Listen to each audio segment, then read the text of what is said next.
Olá, pessoal! Eu sou a professora Bruna Pati, professora de Biologia e Ciências e youtuber, e estamos aqui para mais um vídeo. O tema do vídeo de hoje é imunidade, soro e vacina. Só que antes da gente falar sobre o tema do vídeo de hoje, eu vou falar aqueles recados muito importantes. Curtam o vídeo, se inscrevam no canal e ativem o sininho. Me ajude a levar esse conhecimento para o maior número de pessoas possível. O tema do vídeo de hoje é imunidade com foco no soro e na vacina. Soro e vacina têm princípios técnicos diferentes, são tipos de imunização artificial que a gente usa, um para tratar doenças e o outro para prevenir doenças. Antes de nos aprofundarmos nessas técnicas, vamos fazer um resumo do que seria a imunidade, como que esse tema vem sendo tratado ao longo do tempo, quem foi o primeiro cientista que criou o que a gente chama hoje de vacina. Falaremos um pouco das nossas linhas de defesa e, no final, falaremos sobre a imunização ativa e imunização passiva. Esse é um tema extremamente importante para quem vai fazer vestibular. Sempre cai nos vestibulares estaduais, no Enem, alguma questão de imunização. Sempre cai algo relacionado à vacinação e a soro, principalmente a como que é feito essas técnicas, principalmente no Enem em Ciências da Natureza. E, claro, nós estamos passando por uma pandemia mundial. Diversos tratamentos que vêm sendo falados ao longo da pandemia, entre eles, o que está muito em voga atualmente é o do plasma convalescente, a gente vai falar um pouquinho no final, e a vacinação, que é a prevenção. Então, vamos chegar em todos esses assuntos, beleza? Então, o que seria imunidade? A imunidade é a forma que o nosso corpo tem de se defender da invasão de antígenos. Antígeno é qualquer corpo estranho que tenta penetrar no nosso organismo. Pode ser um vírus, pode ser uma bactéria, pode ser um fungo, um pólen, um resto de exoesqueleto de ácaro que está na poeira e por aí vai. E é através do nosso sistema de defesa ou do nosso sistema imunitário ou ainda através da nossa imunidade que a gente vai se defender. O corpo humano ele tem um sistema de defesa extremamente eficiente. A gente acaba não percebendo muita atividade desse nosso sistema de defesa porque ela é uma ação mais ou menos invisível. Para a gente perceber como o nosso sistema de defesa é eficiente, é só a gente pensar em quantas vezes uma pessoa fica doente ao longo do ano. Claro que não atualmente, pois estamos vivenciando uma pandemia mundial com o surgimento de uma nova doença que a humanidade ainda não tinha tido contato. Portanto, ninguém tem uma imunidade prévia para combater essa doença de forma mais eficiente. Por isso que temos, infelizmente, um grande número de infectados e um grande número de mortos. Mas fora do período de pandemia mundial, poucas vezes por ano um adulto saudável fica doente.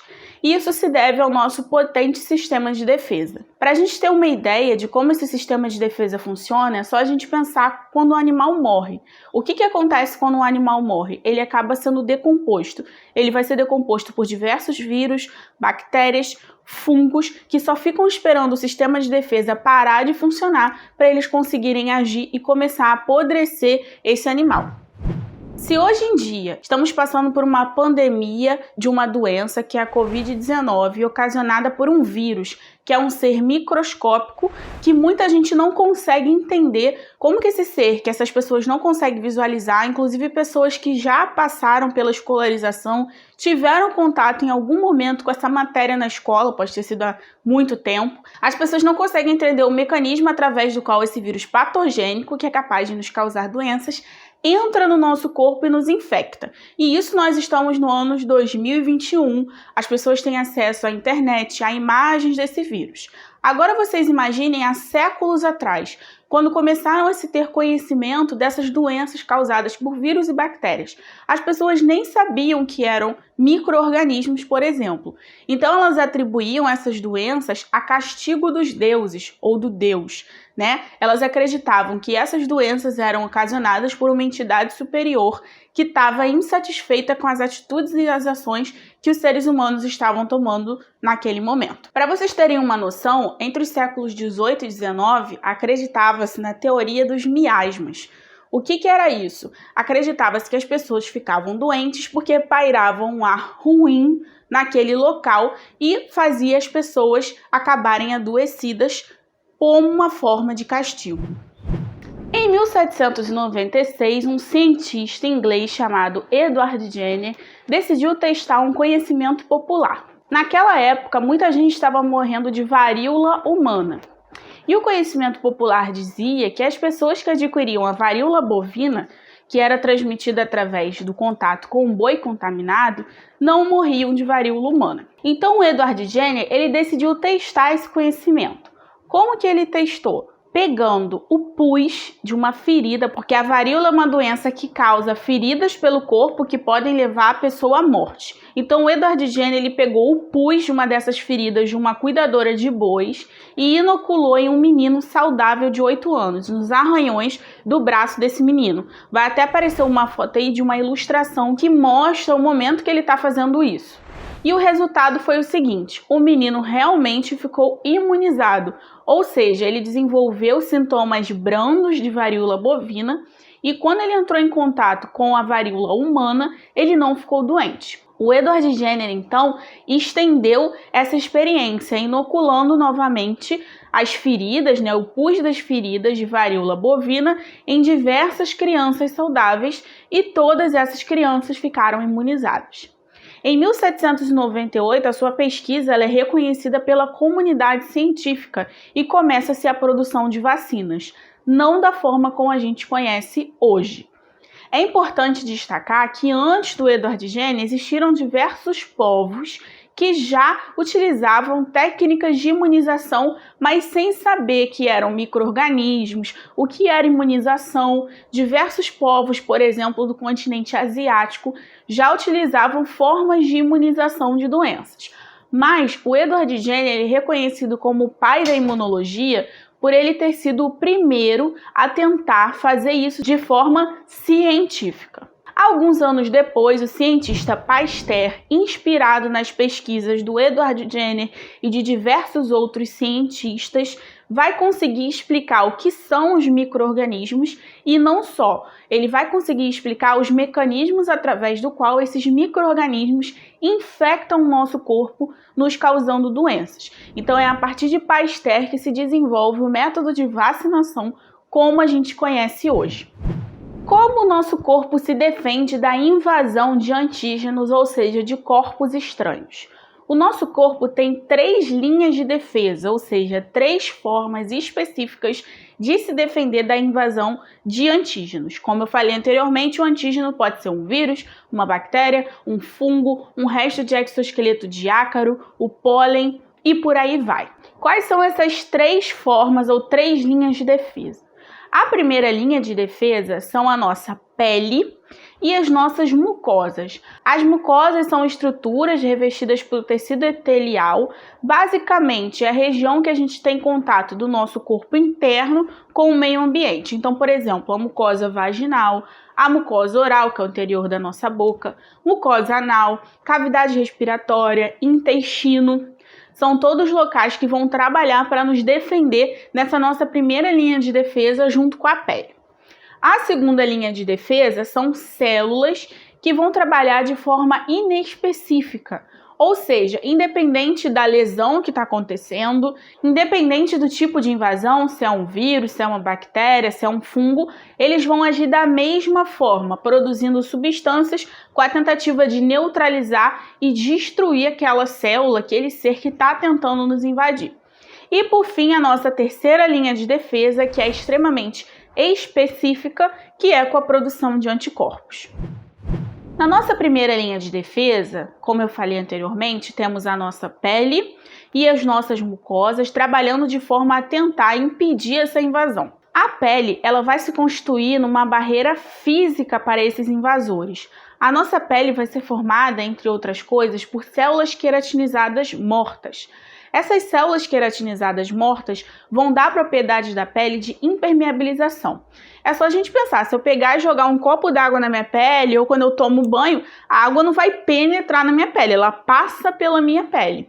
E por que ela não penetra? Porque a minha pele é impermeável. Da mesma forma que a minha pele é impermeável à água, por exemplo, ela vai tentar ser impermeável, ou seja, formar uma barreira física para esse antígeno. Outros exemplos de substâncias que são produzidas para tentar nos defender são o nosso suor, as secreções das nossas glândulas sebáceas e a lágrima. Todas essas substâncias modificam o pH da nossa pele, dificultando a atividade do micro-organismo. O muco, que é produzido por toda a nossa cavidade respiratória, vai aprisionar esses micro-organismos, partículas de poeira, esses vírus que tentam penetrar no nosso corpo. Então, o muco, que é o que a gente conhece como catarro, produzido pela nossa cavidade respiratória toda, vai tentar aprisionar esses micro-organismos e nos defender. No nosso intestino e no nosso sistema urinário, vão viver bactérias e outros micro-organismos que são benéficos para o nosso corpo. O que eles vão fazer? Quando essas bactérias boas estão em alta no nosso intestino e no nosso sistema urinário, elas vão competir por recursos com essas bactérias patogênicas que, porventura, tentam entrar no nosso corpo e nos causar doenças. Quando elas competem por recursos, a bactéria benéfica acaba sendo favorecida e a patogênica acaba morrendo. Além disso, essas bactérias também vão produzir substâncias que modificam o ambiente, fazendo com que aquela bactéria patogênica não tenha capacidade de se reproduzir a ponto de nos causar doenças. Essa segunda linha de defesa, ou seja, o micro-organismo está tentando penetrar no nosso corpo. Pele e mucosas produziram todas essas substâncias que eu falei, só que não foi suficiente. Então ele entrou. Esses obstáculos não foram suficientes para impedir. Chega a nossa segunda linha de defesa. A nossa segunda linha de defesa também é chamada de defesa inata ou natural, porque ela não precisa ser aprendida pelo nosso corpo, diferente da terceira linha. A gente já vai nascer com essa capacidade de nos defender dessa forma. Essa segunda linha de defesa ela é inespecífica, ou seja, ela vai agir da mesma forma, seja para um vírus, para uma bactéria, para um fungo. Existem diversas estratégias de combate envolvidas nessa segunda linha de defesa. A gente pode citar, por exemplo, a febre, a inflamação, as células fagocitárias que vão fagocitar, ou seja, envolver aquele micro-organismo e produzir substâncias que vão destruir aquele micro-organismo e além de substâncias que serão secretadas por essas mesmas células de defesa que vão impedir o crescimento desses micro-organismos. Se a gente pensar, por exemplo, eu não vou destacar todas essas estratégias de combate da segunda linha de defesa, senão o vídeo ficaria muito grande. Mas só para a gente pensar que algumas pessoas podem estar se questionando, como assim a febre ela é boa para o nosso corpo? Por quê? O que é a febre? É o aumento da temperatura corporal. A gente não pode ficar com febre durante muito tempo, mas no primeiro momento a febre ela é uma tentativa de matar esse micro-organismo que está chegando, porque quando a gente aumenta a temperatura a gente cozinha o micro-organismo. Problema disso, que a gente cozinha o nosso corpo junto, por isso que a gente não pode ficar com uma temperatura muito alta durante muito tempo. E a nossa terceira linha de defesa? Primeira e segunda linha não deram certo, não foram suficientes para barrar a entrada desse micro-organismo no nosso corpo, chega a terceira linha de defesa. A terceira linha de defesa é uma defesa adquirida, que o nosso corpo aprende a se defender ao longo do tempo, conforme ele vai sendo exposto a antígenos, seja de forma natural, uma invasão de uma doença, seja de forma artificial, através de vacinação, por exemplo. Essa linha de defesa ela é extremamente específica e ela só vai ser mobilizada se as outras duas não derem certo. Isso por quê? Porque o nosso corpo gasta muita energia para produzir os anticorpos. Os anticorpos são proteínas extremamente específicas para aquele antígeno que a originou. Exemplo, o vírus da gripe tenta penetrar no nosso organismo, as duas linhas de defesa não foram suficientes para impedir essa entrada.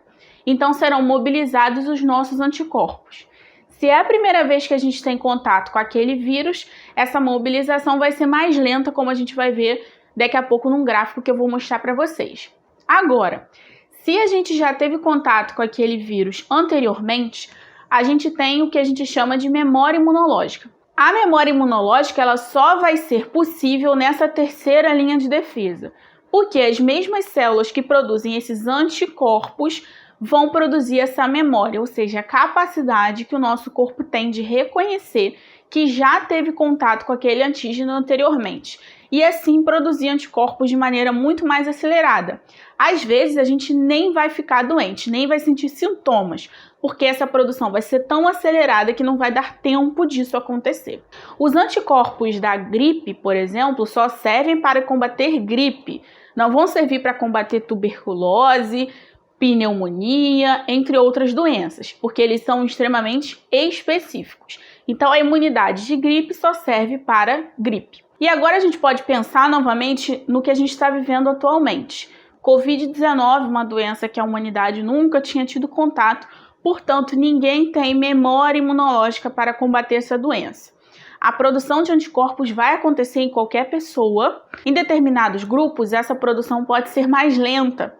Em outros grupos, a pessoa ela não vai acabar conseguindo aguentar o tempo necessário para o nosso corpo produzir anticorpos e nos defender, e essas pessoas acabam morrendo antes desse processo ter fim. Um ponto importante também em relação à Covid-19 foi que uma estratégia, se a gente pode chamar assim, adotada pelo governo brasileiro de expor o maior número possível de pessoas à Covid-19, ao não adotar medidas de distanciamento que já foram comprovadas cientificamente serem a melhor forma de reduzir o número de contágios entre as pessoas.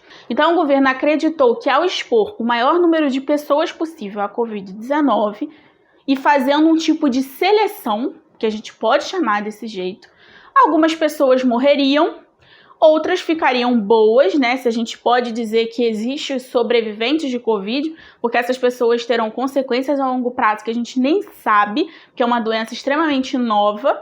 Então, expondo essas pessoas, algumas adquiririam imunidade, não se reinfectariam, e era isso. Só o que a gente vem observando? Muita gente se reinfectando. Por que essas pessoas estão se reinfectando? A gente não sabe o mecanismo através do qual a gente produz anticorpos para a Covid. Então, muitos cientistas acreditam que a Covid-19 ela apaga essa memória imunológica. Por isso que as pessoas acabam se reinfectando. Outros estudos sugerem que a Covid, o SARS-CoV-2, ele tem a capacidade de apagar a memória imunológica para outras doenças, inclusive, que a gente já teve, sarampo, por exemplo. Mas, como eu disse, todas essas informações sobre Covid-19 ainda estão em estudo, então elas podem mudar. E aí a gente chega finalmente nos tipos de imunização que podem acontecer. Existe a imunização passiva e a imunização ativa. Qual é a diferença entre uma e outra? A imunização passiva, o nosso corpo vai receber já anticorpos prontos para determinada doença que o está acometendo. Já na imunização ativa, o nosso corpo será forçado a produzir anticorpos. Como isso vai acontecer? A imunização passiva não gera memória imunológica, porque o nosso corpo não vai produzir anticorpos, ele já vai receber pronto. Essa imunização passiva ela pode acontecer de forma natural. Quando, por exemplo, a mulher está grávida e ela vai passar os anticorpos que ela produz para o seu filho, através da placenta, do cordão umbilical. E depois que ela tem esse bebê, que esse bebê nasce, se ela amamentar esse bebê, ela vai passar através do leite materno os seus anticorpos. Então, isso é um tipo de imunização passiva natural. Um outro tipo de imunização passiva é o artificial, que é feito através da administração de soros. Por exemplo, quando uma pessoa é picada por uma cobra, não vai dar tempo de esperar que o seu corpo produza anticorpos para combater o veneno daquela cobra. Então, o que vai ser feito? Terá que ser administrado um soro com anticorpos já prontos para aquela pessoa conseguir sobreviver. Isso é o que a gente chama de imunização passiva artificial. E como que é feita a produção desse soro? Vai ser retirado o veneno da cobra. Institutos no Brasil que são famosos, por produzir esse soro. O Instituto Butantan, que inclusive está aí produzindo vacina também, o Instituto Vital Brasil, entre outros que vão fazer a produção desses soros. Não existe só soro para cobra, tá, gente? Existe, por exemplo, soro antirrábico, quando a pessoa é exposta à raiva e precisa também tomar rapidamente. Então, como é feita a produção desse soro, no caso, o soro da cobra? Vai aparecer até uma figura para vocês entenderem melhor. Então, é pego um pouco desse veneno, é inoculado num animal de grande porte, geralmente um cavalo. Depois de um tempo, esse cavalo vai começar a produzir anticorpos para aquele veneno. Depois de passado um tempo, é retirado esse sangue do cavalo, separado o sangue dos elementos figurados e do plasma, que é a parte líquida, onde está presente os anticorpos. São retirados esses anticorpos do sangue do cavalo e é feito o soro, que é administrado para as pessoas que precisarem. Se uma pessoa for picada por uma cobra 10 vezes, além dela ser extremamente azarada, 10 vezes ela vai precisar tomar esse soro, pois não gera-se memória. Uma técnica que vem sendo estudada no Brasil e no mundo com a Covid-19 é a técnica do plasma convalescente. A técnica do plasma convalescente já é utilizada para tratar diversas doenças ao longo dos anos e vem sendo estudada para a Covid-19, que é basicamente você pegar o plasma de pessoas que já se recuperaram da doença, nesse caso da Covid-19, e administrar em pessoas que estão doentes. No caso da Covid, isso vem sendo estudado para se fazer a administração nas primeiras 72 horas de percebimento dos sintomas ou de teste positivo para a Covid-19 para ter um maior efeito. Então, provavelmente, isso vai acelerar a velocidade de cura dessas pessoas contra a Covid-19. Já a imunização ativa é aquele tipo de imunização em que o nosso corpo vai trabalhar para produzir anticorpos. E isso vai gerar memória. Ela pode ser feita de forma natural, quando a gente se infecta com uma doença, ou de forma artificial, quando a gente toma vacina, por exemplo. A vacina ela vai ser feita com o vírus ou a bactéria enfraquecido ou inativado, incapaz de nos causar doença, e ela vai simular uma infecção. Então a gente vai receber partes daquele vírus inoculado ou inativado, às vezes partes do corpo desse organismo, ou em vacinas que vêm sendo usadas agora contra a Covid, um RNA mensageiro que vai simular a proteína que encapa o vírus e por aí vai. São diversas as técnicas utilizadas, mas que têm como princípio o mesmo, simular uma infecção. Então, quando o nosso corpo tem contato com aquele antígeno, ele vai produzir anticorpos para aquele antígeno. No gráfico que está aparecendo para vocês, mostra. Na primeira inoculação, o corpo vai produzir anticorpos. Só que essa produção vai demorar um tempo, cerca de 7 dias, 10 dias. Essa resposta primeira a gente chama de resposta primária, que é o primeiro contato daquele corpo com aquele antígeno. No caso da vacina da Covid, tem 2 doses. Então, quando a pessoa é inoculada pela segunda vez, a resposta já vai ser muito mais acelerada e a quantidade de anticorpos produzidos será muito maior, que é o que a gente chama de resposta secundária. Essa resposta secundária pode acontecer quando você tem a segunda dose da vacina ou de forma natural quando você entrar em contato com aquele vírus ou aquela bactéria na vida real, tentando invadir o seu organismo. Então, gente, ficamos por aqui. Espero que vocês tenham gostado. Vou pedir para vocês curtirem o vídeo, se inscreverem no canal e ativarem o sininho. Me ajudem a contribuir para a democratização do ensino de ciências. Até a próxima, pessoal!